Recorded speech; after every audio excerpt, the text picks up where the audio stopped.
I'll admit it'd been a tough year, not just for Lori, my wife, but all of us. For 16 years, I'd worked for Van Screw and Nut. We made custom fasteners for manufacturers. When a company builds a product, they can't just go to the local hardware store to buy screws. Everything has to be made to their specifications. I started out in sales and worked my way up to sales manager. It was a great job and paid very well.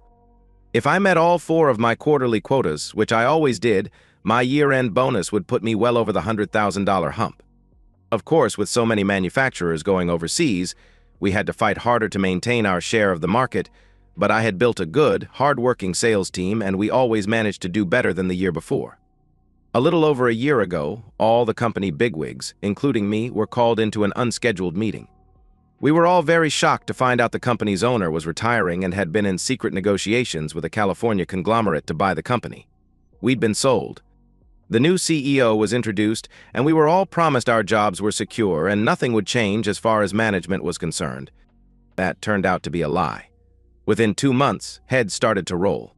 I saw the handwriting on the wall and started looking for a new job, but my time came before I landed anything. With a pat on the back and a severance check for 10 grand in my hand, they led me right out the door.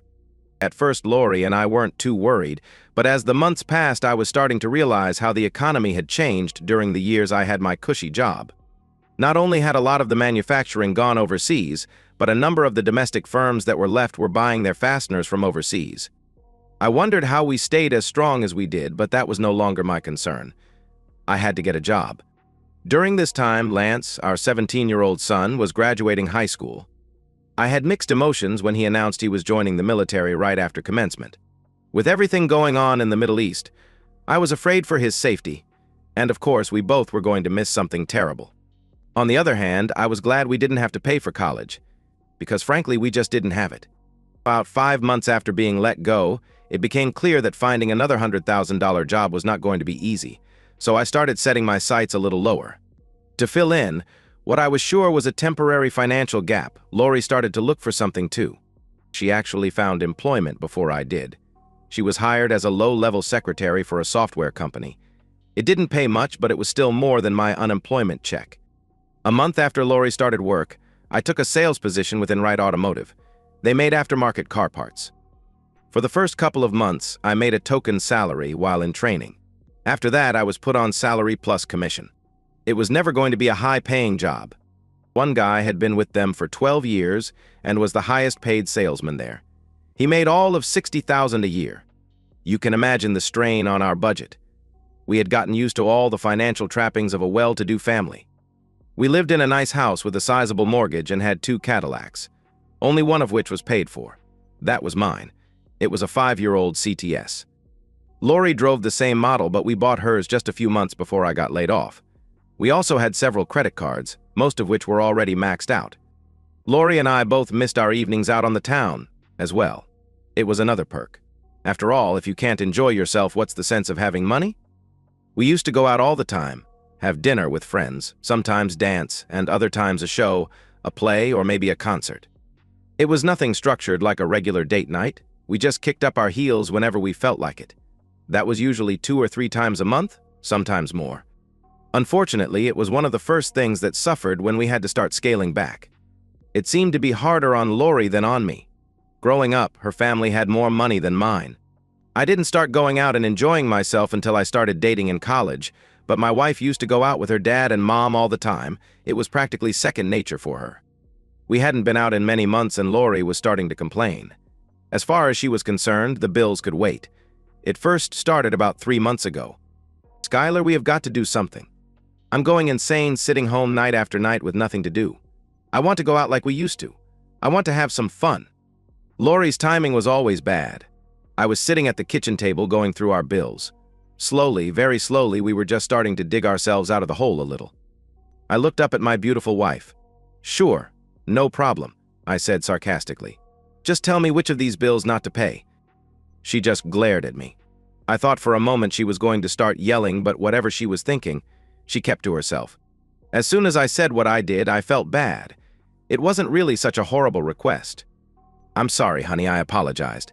"I promise it won't always be like this. I haven't stopped looking for a better job. In the meantime, we just have to cool it for a while."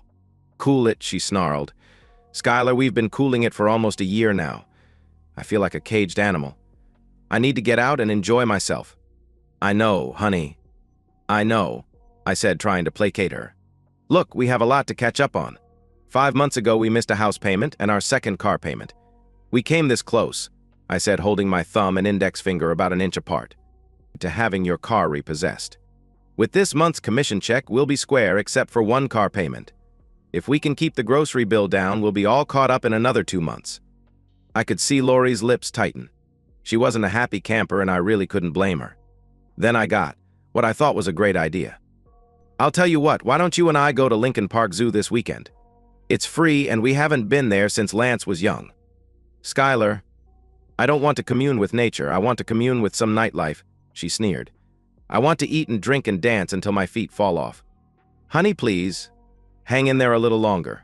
I promise, as soon as we get current with all the bills, we'll celebrate by going out someplace nice for dinner. Without another word, she turned and went upstairs. I guess I sighed a little to myself. I really did feel bad, but this was Chicago. Between parking and dinner for two, a night out was going to cost a couple $100 or more. I was brought up in a household that believed the bills came first. There was no way I could justify blowing that kind of money when we were still behind and barely paying the minimum payment on our credit cards each month. It took me another 10 minutes to finish up. I was going to watch the news, but realized Lori was still upstairs, so I thought I'd check on her first. When I entered our bedroom, she was sitting on the edge of the bed, crying. I really felt like a heel. I sat down next to her, reached around, and pulled her in tight to me. I'm sorry, babe. I'm doing the best I can, I said, leaning my cheek on the top of her head. I know, she sniffled. This has just been such a hard year, and now with Lance gone, we could be going for the weekend somewhere. We should be taking little mini vacations. Instead, we're stuck here. It's almost like being in prison. I thought debtor's prison was abolished, she scoffed. It's too bad she was looking down when she said that. If she'd been paying attention, I'm sure she would have seen the anger in my face. Our house was no prison. Hell, I didn't even want to buy it. I thought it was too big and too expensive, but once she saw it, she just had to have it. Now I'm fighting like hell to keep it, and she's calling it a fucking prison. I had a choice. I could either open my mouth and tell her just what I thought of her analogy, or walk away. I chose the latter. Over the next couple of months, things between Lori and me got even worse. Conversations seemed to be getting shorter and less meaningful. We were spending less and less time in the same room with each other. Lovemaking was becoming less frequent and Lori's participation was decreasing. Her screams of passion became whimpers and the magic was disappearing from the bedroom. She made no bones about the fact that she was unhappy with me for not taking her out, but I couldn't help it. Yes, we both needed a release, I agreed with her, but not until we were at least caught up on our bills. I promised her a night on the town in the near future, but it didn't seem to appease her. Things came to a head on a Friday after work. I came home in an exceptionally good mood. I had just landed a nice contract, and with the commission I'd be receiving at the end of the month, I'd finally be able to take my lovely wife out for a good time. Unfortunately, I didn't get a chance to tell her about it. She was coming down the stairs dressed to the nines as I walked in. Wow, I said, watching her descend. What's the occasion? I'm going out with some of the girls from work. Don't worry, she said with a sarcastic tone in her voice. They're paying for everything. Right off the bat, something didn't ring true.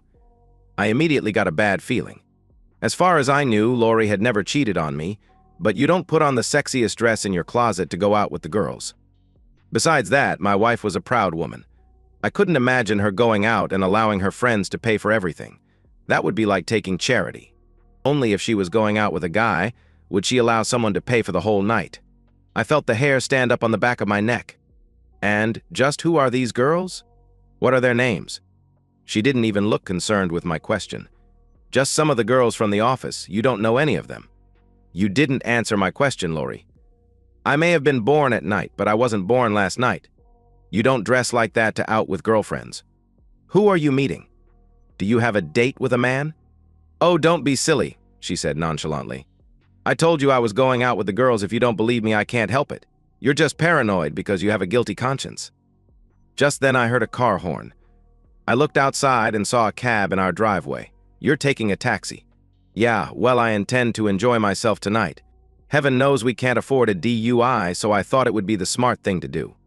I suppose the girls are paying for that, too? I angrily asked. As a matter of fact, yes they are. She leaned over and gave me a quick peck on the cheek. I have some leftovers from last night in the fridge. You can heat them up in the microwave. I may be pretty late, so don't worry about waiting up. And with those parting words, she was out the door. I watched to see if anyone else was in the car, but from what I could see as she slid into the back seat, she was alone. For a little while, I went into denial. Sure, I knew Lori was angry, but I just couldn't believe my wife would actually go out with another man. Hell, we had a son together, a life together. She wouldn't cheat on me, I told myself. There was just no way. I pulled the leftovers from the fridge and stuck them in the microwave, but as my meal was warming up, so was I. I wanted so much to believe she was just out having a good time with some friends from work, but come on. I went over to the computer and looked up the number for the taxi service. When the dispatcher answered the phone, I told him I wanted the destination of the cab that just left my house, then gave him my address. I wasn't sure what privacy issues they would have, but the guy on the other end of the line had no problem giving me the information. Plato's Place, 3560 Elmhurst Road. I knew the place. In fact, Lori and I had gone there on a couple of occasions. It was a romantic restaurant with an attached bar that had plenty of dimly lit corners. Not the kind of place a woman goes to have fun with her girlfriends, more like the kind of place a guy takes a woman to seduce her. By the time the buzzer rang indicating my dinner was ready, I had a knot in the pit of my stomach the size of a softball. I thought husbands and wives were supposed to pull together when the going got rough, not betray each other. Hell, I thought. Maybe I'll just go to Plato's Place for dinner, myself. The place had two entrances, one for the lounge and one for the restaurant. If I went in through the lounge, I didn't have to deal with a hostess. I wasn't interested in a drink, so I walked right past the bar and into the dining room. A quick scan of the place revealed my wife sitting at a table with another man. She had her back to me, but there was no doubt it was her. They were both talking over a plate of appetizers, and a bottle of wine was already sitting next to the table. I could feel my blood coming to a boil. I fixed my eyes on the bastard who was trying to bed my wife and started my approach with an aggressive stride. I was still a few feet away when Mr. Slick must have sensed something. He stopped in mid-sentence and looked up. Our eyes met, and he suddenly looked nervous. I was just a couple of feet away when Lori glanced over her shoulder to see what her paramour was looking at. "Skylar," she shrieked. "What are you doing here?" "I came to meet your girlfriends," I said with venom. "Who's the asshole?" "Hey," he said, starting to stand up. "Go ahead. Give me an excuse," I threatened. "You know damn well she's married. I guess that doesn't mean anything to you though, does it? Tell me, do you leave a trail of slime behind you when you walk?" He looked like he wasn't sure what he should do. He was still half standing and half sitting when my wife chimed in. "Skylar, please don't make a scene. This is Jerry. I work with him. Since you're too stingy to take me out," he volunteered.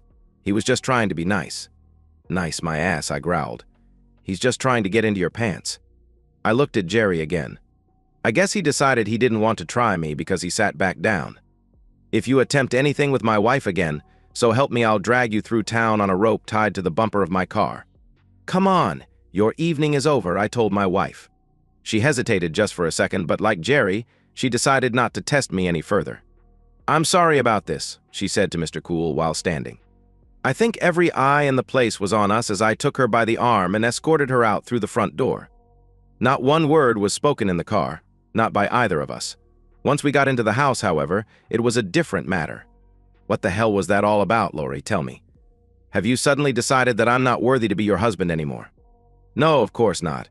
I just wanted to get out of the house and have some fun for a change." "Who is this, Jerry? How long have you guys been seeing each other?" I asked, getting more and more angry by the minute. "He's just someone I work with, and we haven't been seeing each other. We've had lunch together a couple of times, that's all."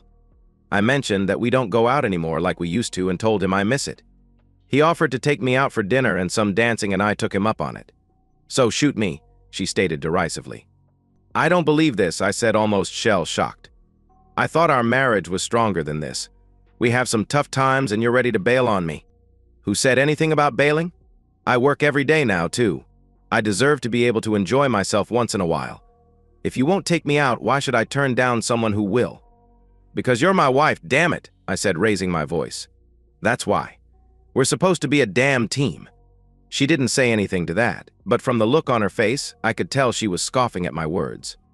Is this what I have to look forward to, being married to someone I can't trust? Am I going to have to worry who you're with, Or what you're doing when you're out of my sight?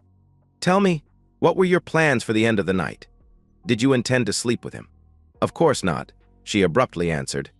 I looked at the woman I had been married to for almost 20 years, and for the first time I didn't trust her. Not one little bit. I don't believe you, I said. You lied to me when you said you're going out with girlfriends, and you didn't even seem very concerned that I didn't believe you then. Why should I believe you now? I'll admit, it's been a tough year, but a wife is supposed to stick by her husband. Remember what we said to each other at the altar, for richer or poorer, in sickness and in health. In that instant, my thoughts were clear as a bell. Our marriage is over, I declared. This time her scoff was verbal. Don't be silly, she said dismissively. We're broke, remember. You can't afford a lawyer. How are you going to get a divorce? Hell, you can't even afford to move out. I wished I could have come back with a clever retort. But to tell you the truth, I was too stunned. I guess some people are just not good at dealing with adversity. She had obviously stopped loving me, and stopped respecting me. After 19 years, my marriage was over just that quickly. I would have probably broken down and cried, but I was too damned angry. Without saying another word, I went upstairs and started to pack a suitcase. Lori waited a good 10 minutes before coming up to see what I was doing. What's this? She asked in a sharp tone. Oh, I see you can't take me out to dinner, but you can afford to stay the night in a motel. Fine, she yelled as she turned around and walked out.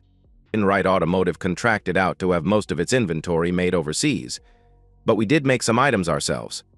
We had a small plant adjacent to the offices. It had a large shower room so the workers could get cleaned up before going home, and there was a couch in the reception room of the office building. A shower and a place to sleep, that's all I needed for the time being.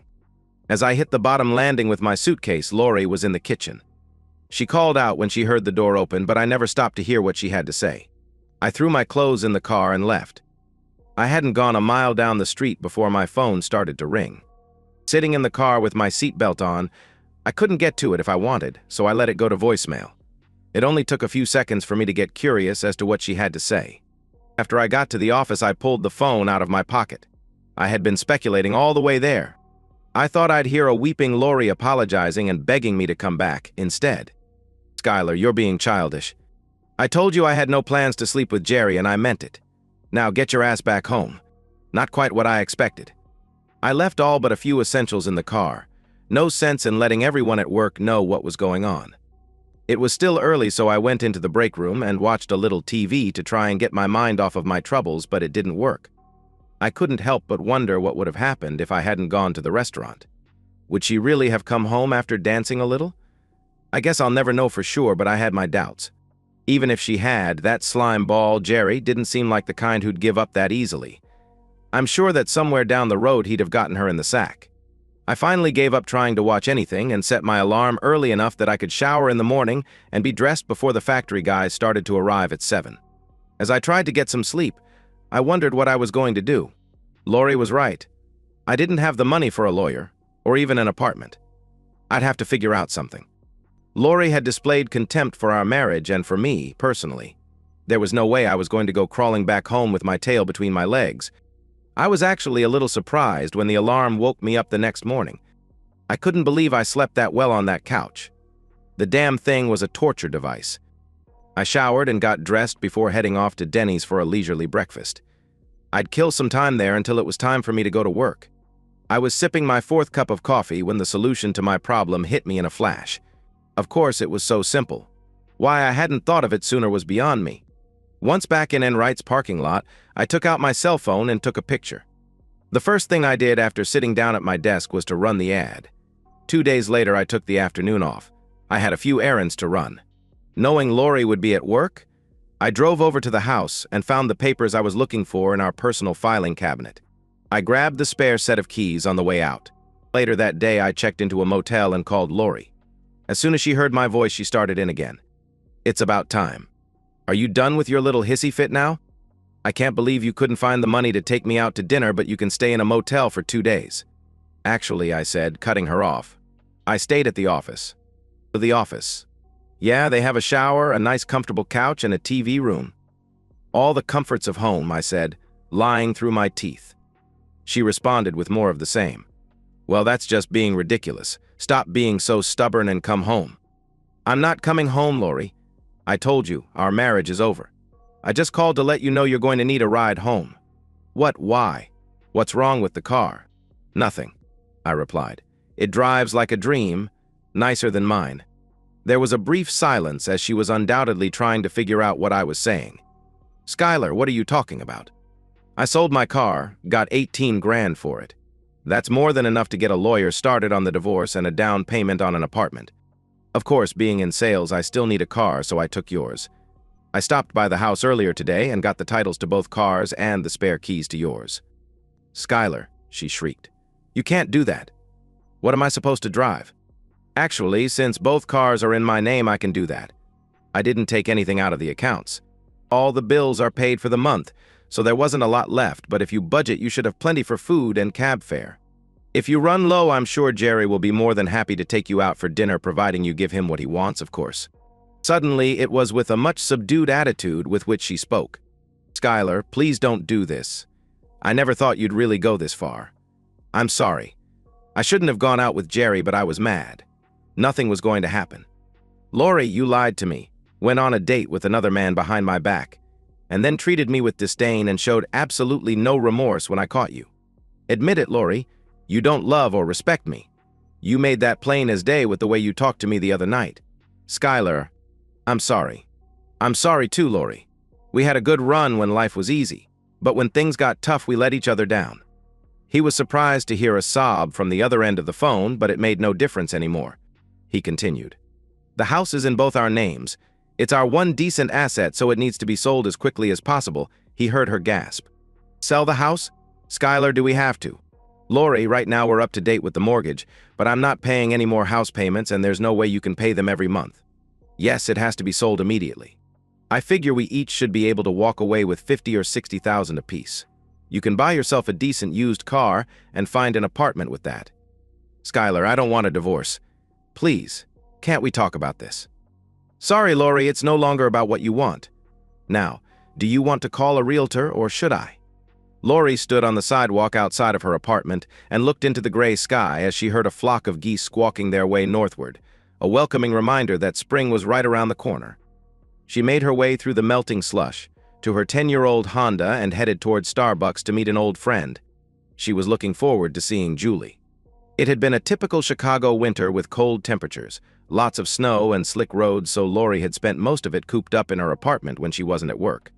Julie had already commandeered a small table in the corner and was sipping her latte when Lori walked in. They greeted each other with a girly kiss on the cheek before Lori got in line for her own Colombian brew. While standing in line, Lori thought what a treat it was to get out and visit with a friend.